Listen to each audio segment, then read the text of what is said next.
Hi, class. My name is Sammy, and this is the Library of Congress digital collection website. The Library of Congress does exist as a physical library in Washington, D.C., and has a vast physical collection. And I believe all of the items you will find on this website will be in that collection. Um, Why does this library exist? Well, it mainly exists to serve as the main research arm of the United States Congress and assists in research in law, economics, science, and arts.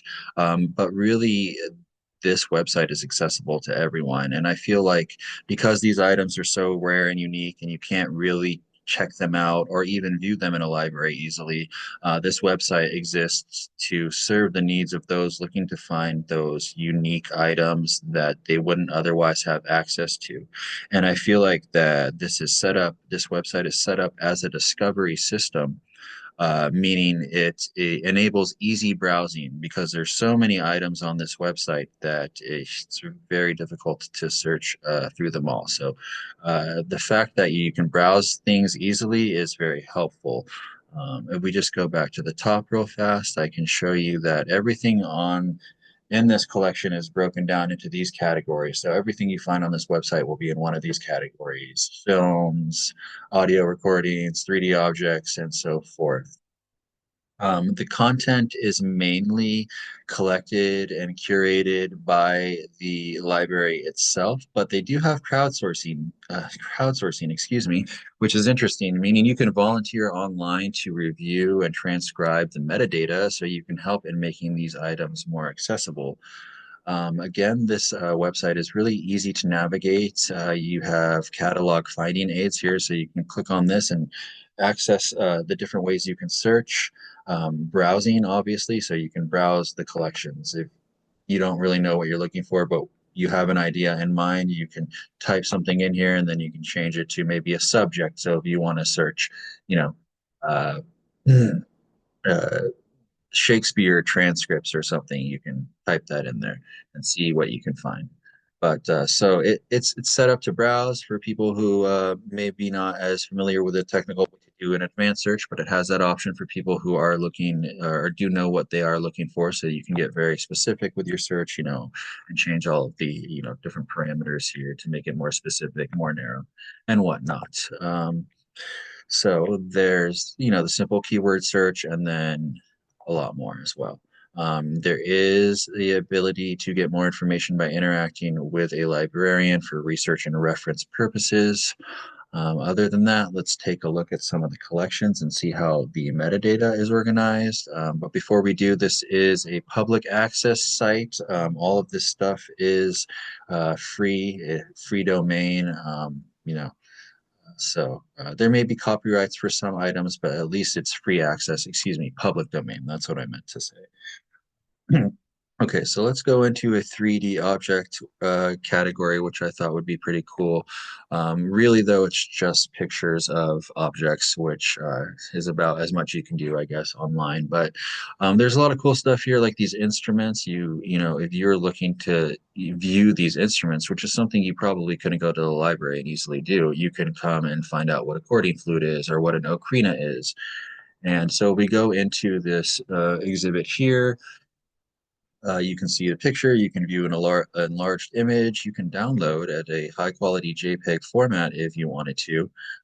So it is available to download in public domain. Also, you can see how the metadata is organized. They definitely have the title, they definitely have names, created, published, headings, genre, dates, language, subject, contributor, format, part of the collection, subject. Yeah, I feel like these right here are very important. They're going to be in all of these items lists as well as these.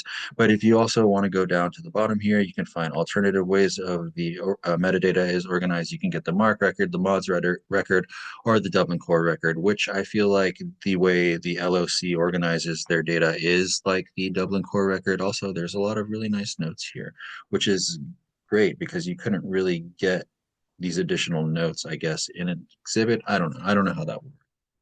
Anyways, I would like to go into more depth and explore some of these collections more with you, but I don't know how much time I have. Real quickly, though, so if you go into uh, digital collections.